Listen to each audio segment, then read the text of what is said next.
시청자 여러분 안녕하십니까? 헬로티비 뉴스입니다. 이태원 참사 이후에 트라우마가 우리의 일상 속으로 파고들었습니다.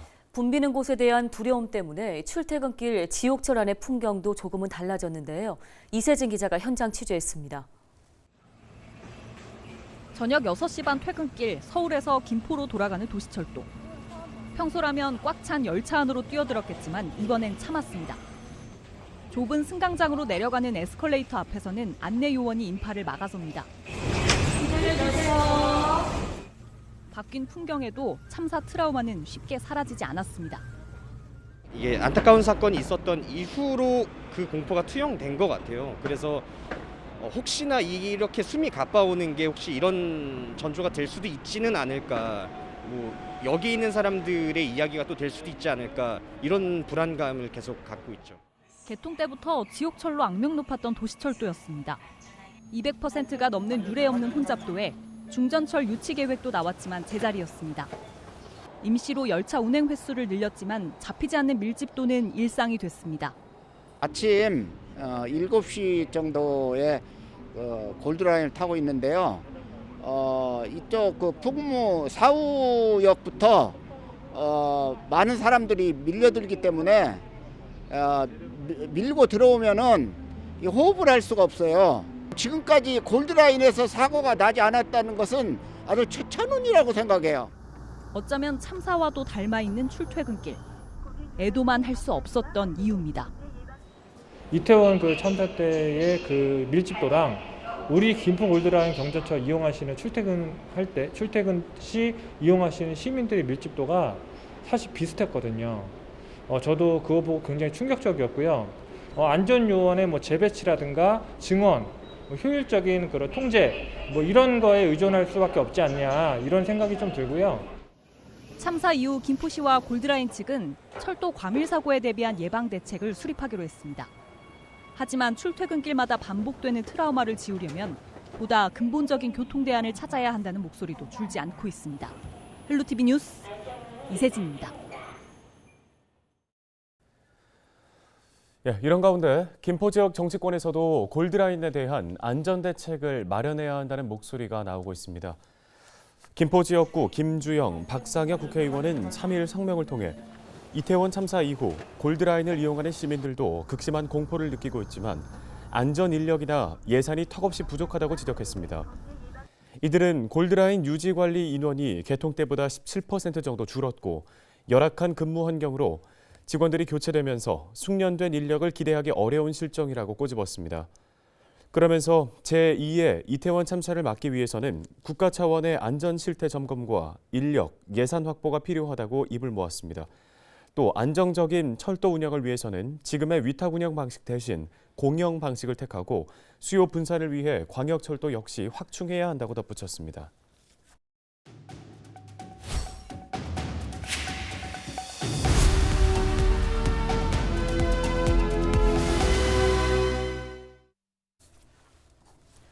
부동산 경기 침체 속에 인천의 아파트 분양 시장도 꽁꽁 얼어붙고 있습니다. 지난 10월부터는 미분양 아파트가 늘기 시작했는데요. 무주택자들은 여전히 움직이지 않고 있습니다. 이관성 기자가 전해드립니다. 지난 8월 분양한 부평구의 한 재개발 사업지역 아파트 건설 현장입니다. 이 아파트는 청약 당시 일반 분양에서 6대1이 넘는 경쟁률을 보였습니다. 9월 검단에서도 25대 1이 넘는 청약 경쟁률이 나와 부동산 경기 침체 속에 아파트 분양 시장의 온기는 식지 않는 듯 보였습니다. 그리고 한 달 뒤 계양구 도심의 한 민간 분양 아파트 청약에서 0.94대 1의 미분양이 발생했습니다. 이때만 해도 일시적인 현상일 수 있다는 시선이 적지 않았습니다. 하지만 10월과 11월 잇따른 인천 지역 아파트 민간 분양에서도 미분양은 끝나지 않았습니다. 영종 지역에서는 0.24대 1과 0.56대 1의 청약 경쟁률이 나왔고 연수 지역에서도 0.31대 1의 청약 결과가 나왔습니다. 공공분양에서도 미분양 현상은 마찬가지였습니다. LH는 지난 8월과 9월 영종과 검단 지역에서 1.14대 1과 5.79대 1의 분양 성적을 거둔 뒤 10월과 11월 영종 지역 분양에서 0.33대 1과 0.08대 1의 청약 결과를 얻었습니다. 집값이 계속 하락하는 사이 아파트 분양가가 높다는 인식이 늘고 있는 것으로 보입니다. 미분양 물량이 늘기 시작한 가운데 무주택자들은 여전히 움직이지 않고 있습니다. 분양을 받게 되면 입주까지 3년이라는 불확실성의 시간을 기다려야 되기 때문에 실수요자들은 분양보다는 오히려 기존 주택이 가격이 더 떨어지면 구입하겠다라는 분들이 늘어나고요. 또 하나는 금리 인상이 멈춰야 되기 때문에 분양의 기간에 대한 리스크, 그 부분 때문에 미분양이 더 늘어나고 있는 것 같습니다. 최근 서울에서는 준공 후 미분양 물량을 해소하기 위해 아파트 분양가를 할인하는 일이 생기기 시작했습니다. 부동산 경기 침체로 상반기 분양 일정을 미뤄온 건설사들 중에는 사업 지체 시 금융비용 부담 때문에 할인 분양을 감안한 채 밀어내기 분양에 나설 가능성도 있습니다. 아파트 미분양 물량 증가에 건설사들의 밀어내기 분양 가능성까지 부동산 시장 불안이 더 커지는 모양새입니다. 헬로티비 뉴스 이관성입니다. 도성은 인천시 교육감과 최계훈 인천환경공단 이사장이 검찰에 송치됐습니다. 인천경찰청 광역수사대는 도 교육감과 최 이사장을 특정 정당의 지지를 표방한 혐의로 검찰에 송치했다고 밝혔습니다.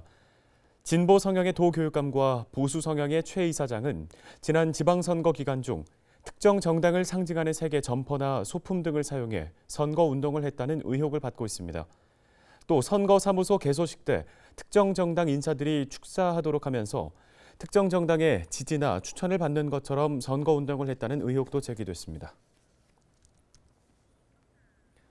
인천시의 신청사 건립 사업이 본격화될 전망입니다. 인천시는 최근 신청사 건립 사업이 행정안전부, 지방재정, 중앙투자심사에서 조건부 통과했다고 밝혔습니다. 행안부는 이번 심사에서 신청사 건립 총 사업비나 면적이 증가할 경우 2단계 심사 절차를 이행하라는 내용을 조건부 의견으로 제시한 걸로 알려지고 있습니다. 행안부에 제출한 계획대로 진행된다면 2단계 심사를 거치지 않아도 신청사 건립이 가능하다는 것이 인천시의 설명인데요. 이에 따라 인천시는 오는 2027년 준공을 목표로 신청사 건립 사업을 추진한다는 방침입니다. 인천시는 11월 중 공사 입찰 방법과 건축 심의 등을 시행해 신청사 건립 계획을 고시하고 내년부터 국제 설계 공모와 기본 실시 설계 등을 거쳐 2025년 3월 착공에 들어갈 계획입니다. 부천시가 아동학대 예방 차원으로 열린 어린이집을 신규 지정했습니다.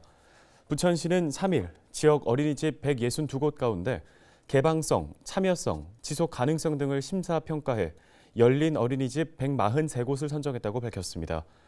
이로써 부천 열린 어린이집은 기존 시설을 더해 모두 211곳으로 공공형 어린이집 신규 배정 시의 가점, 보조교사와 교재, 교구비 우선 지원 등의 혜택을 받게 됩니다. 시설 개방을 통해 부모의 참여를 확대하는 열린 어린이집은 아동학대를 막을 수 있는 주요 대책 가운데 하나로 꼽힙니다.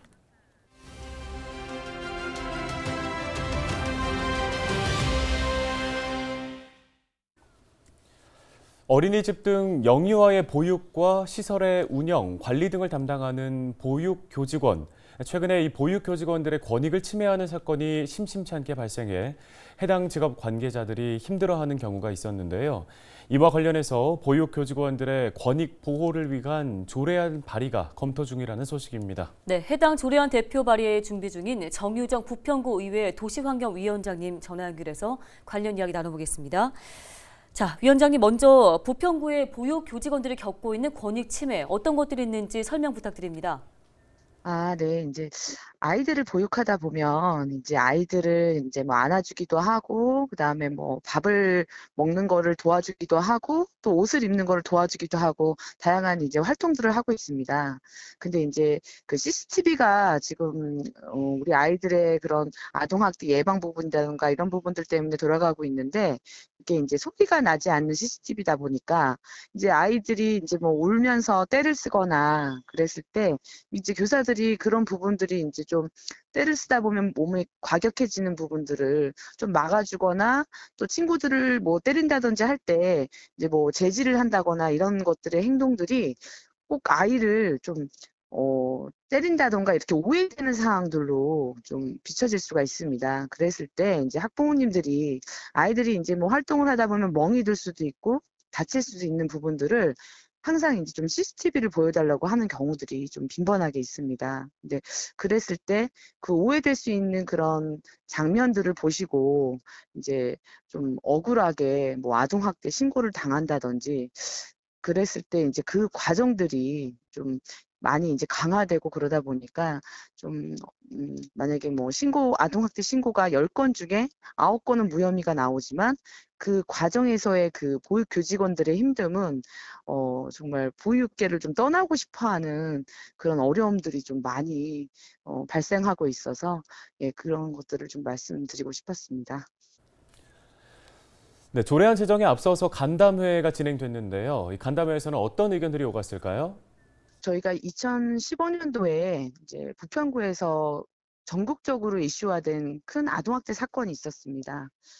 그때 이제 CCTV가 이제 전국적으로 다 의무화되는 그런 것들의 법 제도가 생겼고, 그러면서 이제 사실은 보육교직원에 대한 인권은 어떻게 되는 거냐에 대한 소리는 나왔었지만, 사실은 이제 그 피해 입은 아동의 그 권리 때문에 그런 부분들이 사실은 소리를 내지 못했습니다. 하지만 지금 15년도부터 2022년도 한 6, 7년 정도 됐는데 횟수로 그동안에 이제 보육교사로서의 그 자존감이라던가 또 그 정신적 피폐 뭐 이런 부분들의 그런 어려움들의 소리들이 계속 이제 올라오다 보니까 간담회에서 그 교사들의 입장 또 이제 원장님들도 이제 아동학대 신고로 인해서 정말 아동학대를 저지르지도 않았는데 이제 어머님들의 그런 뭐 엄마들 카페라던가 아니면 엄마들 입소문 때문에 폐원이기까지 가서 사실은 무혐의가 나왔는데도 불구하고 그 소문 등으로 인해서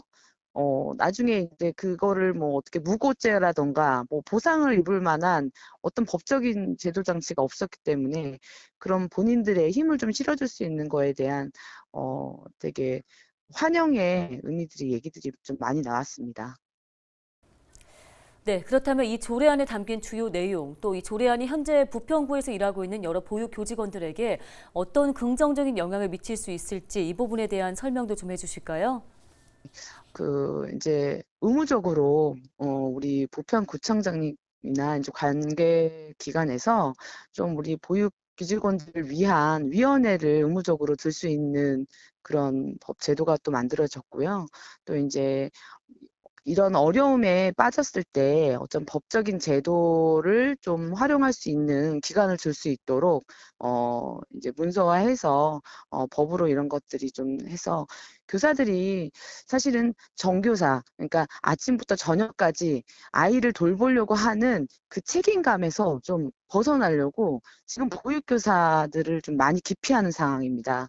그래서 이제는 그냥 보조교사 좀 본인들의 책임이 조금 느슨할 수 있는 그런 쪽으로 좀 바꾼다든지 아니면 보육교사를 아예 그만두는 교사들이 너무 많아져서 사실은 우리 부평구가 인천시 전체에서는 좀 선도적으로 처음으로 이 조례가 제정되고 있어서 우리 부평구의 보육교사로 일하고 있는 또 일하고 있는 원장님들, 그다음에 또 조리사, 뭐 운전기사, 보육 교직원들이 좀 힘을 받을 수 있고 또 심리적으로 안정감을 줄 수 있는 그리고 또 이제 그런 것들이 꼭 우리 또 아이들한테 좋은 보육의 질로 향상시킬 수 있도록 그런 계기가 될 수 있다고 생각합니다. 네, 알겠습니다. 말씀 여기까지 듣겠습니다. 부평구의회 정유정 도시환경위원장이었습니다. 다음 소식입니다. 부평 지역의 문을 연 편의점 중에 80% 이상이 5년 안에 문을 닫은 것으로 나타났습니다. 부평구는 지난 2012년부터 2021년까지의 인허가 데이터를 활용해 생활업종의 창업과 폐업, 영업수와 업종별 영업기간, 행정동별 분포 현황 등을 파악했는데요. 지난 10년간 부평 내의 소매업 점포인 편의점과 동물 관련업의 80% 이상이 영업기간 5년 이내에 폐업했습니다. 또 음식업 점포 중에 43%는 개업한 지 5년 이내에 문을 닫았습니다. 이 중에 카페와 분식, 제과점과 서양식, 일식 등은 가게의 절반 이상이 5년의 영업기간을 채우지 못했습니다. 뉴스 마칩니다. 네, 여러분 고맙습니다.